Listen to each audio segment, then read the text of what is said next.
And to call Paxton ethically challenged is to call Jeffrey Dahmer suffering from an eating disorder. This guy is an empty suit and will do us no service by being in the U.S. Congress. I hope that Texans realize how tough John Cornyn is, how pro-Second Amendment he is, how pro-limited government he is, how pro-America First he is. And when they go to the polls on Tuesday, I hope that they know that they've got a great American who deserves re-election, and the other guy is going to be nothing but an anchor on our conference for as long as he's in the U.S. Senate. When Trump's endorsed candidate is being compared to Jeffrey Dahmer, you know things are bad. Remind us all, what is Attorney General Paxton accused of doing? The list is really long. Bribery, dereliction of duty, obstruction of justice, and conspiracy. A majority of Texas House Republicans voted to impeach one of their own. 60 Republicans voting in favor. Allegations he abused his office to benefit himself and a major donor who allegedly paid for his home renovations and even helped him cover up an affair. They claim the AG used secret email accounts, burner phones, and a fake Uber account to see his mistress. Paxton is a repugnant character. He's always been on the edge of sort of criminal activity. 3 felony fraud charges which have lingered for 9 long years. And in between it all, the state's top attorney had a mugshot. There are calls for Ken Paxton to step down. Ken Paxton is an extremely flawed candidate, and I sense the worst is yet to come about his background. The former Attorney General of Texas, Ken Paxton, is famously unpopular among Republicans. Senator Tom Tillis comparing him to Jeffrey Dahmer. The Republicans in Texas impeaching him over his conduct. The statements that they made are James Talarico is now using against him in interviews. A reminder is that this is a guy who was impeached by his own party, charged with securities fraud. He's so toxic the GOP didn't want him. Talarico is actually running GOP ads because they picked him apart on everything from his mistresses. So he has multiple girlfriends and a wife, and you're concerned about whether Talarico has one wife. In fact, even Republicans say that Ken Paxton was the most corrupt attorney general ever. Republicans. Now, Trump endorsed him and put out a post making sure that people cared about not endorsing or electing Republicans in name only.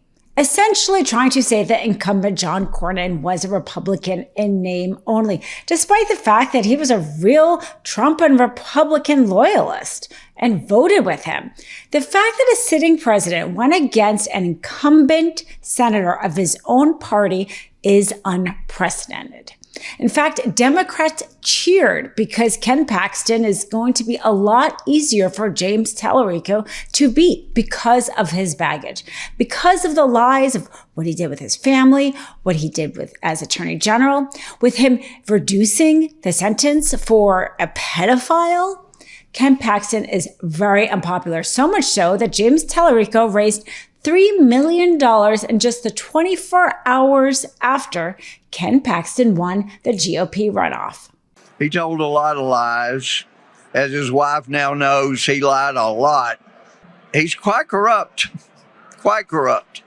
From all the things I know, I think he's the most corrupt attorney general we've had in my lifetime. You know, Ken Paxton has a criminal record. I have a legislative record over 4 terms in the Texas House of Representatives, where I've brought Democrats and Republicans together to pass more than 60 bipartisan bills to cut property taxes, to raise teacher pay, to lower the cost of housing, prescription drugs, and childcare across Texas. And I'm going to put that record up against Ken Paxton's criminal record any day of the week, twice on Sunday. I've called out the extremes in both parties, on the right and the left. You know, I've called out Ken Paxton for his blatant illegal corruption, but I also called out President Biden when he failed to secure our southern border. So I'm not interested in going to Washington, D.C. to serve one political party. I'm going to Washington, D.C. to serve the people of Texas. That's the exact opposite of what Ken Paxton does. He serves himself and his billionaire mega donors at the expense of the people of this state. James Talarico has the best chance of flipping Texas blue, not only because Ken Paxton is a bad candidate, because he's a really good candidate. For one, he actually lives by Christian values and ethics, but also he's a great communicator and campaigner. So he had an interview with Ben on the MeidasTouch network, and Ben brought up the fact that Ken Paxton is using somehow veganism as an insult against him. And he had the best comeback, saying that he has been eating Texas barbecue since before Ken Paxton's first indictment. Also, he's selling t-shirts about Talarico, Team Talarico, basically taking this phrase that Ken Paxton was trying to use as an insult against him and twisting it and turning it to his benefit. Also, the DNC seems to be stepping up in a way they really ever haven't, ever. So Stephen Miller did a post saying somehow congratulations to Texas about their first trans candidate, implying somehow that James Talarico was trans, which is obviously not true. And this seems to be their play, is going into really tired culture war attacks when, frankly, I don't think anybody cares about that anymore. Everyone cares about these endless wars and the fact that their health insurance premium just literally went away when Republicans allowed them to expire in December, and just cost of living going up, and the corruption and blatant stealing from Trump and who knows who else. But they're going into these culture war attacks. Well, the DNC, the actual DNC social media account, put out a response to Stephen Miller in his trans comment about James Talarico and said, "Shut up, you ugly fuck." Those were exact words. I had to double check that that was actually from the official account. Of course, that went viral, and Stephen Miller's wife went on air being so insulted. Well, frankly, I think people are fed up. This is the least of it. Bad language, right language.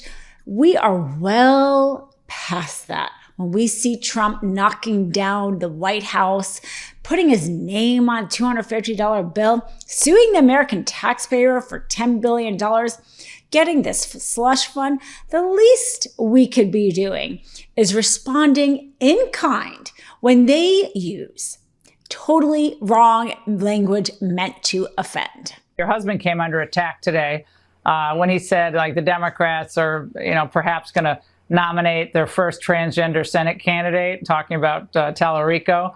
And they responded by just, basically saying, "Shut up, you ugly F word," essentially. Any word for the Democrats, their little Twitter account? This is the same violent political rhetoric that is leading people to shooting up, whether it be the White House Correspondents' Dinner or President Trump and Butler. But what it remains to be seen is this is an anonymous account, and it is run actually by a sad liberal woman named Paulina, which is why Pew says 50% of liberal women at some time have identified that they have a mental health disorder, and she is certainly one of them. What a sad state for the pathetic Democrat Party. Well, Pauline, poor Pauline. Katie and Chris, great to see both of you. But let's say it straight. The reason why Trump wants Ken Paxton, because John Cornyn was a reliable Republican. He wants Ken Paxton because of what Ken Paxton did with the 2020 election. Because pretty much everything Trump is doing right now has to do with the election. Paying off the insurrectionists, getting Tina Smith's sentence commuted, the DOJ searching Georgia, Arizona, Wisconsin. They are causing trouble about elections. And Ken Paxton, he tried to help Trump out.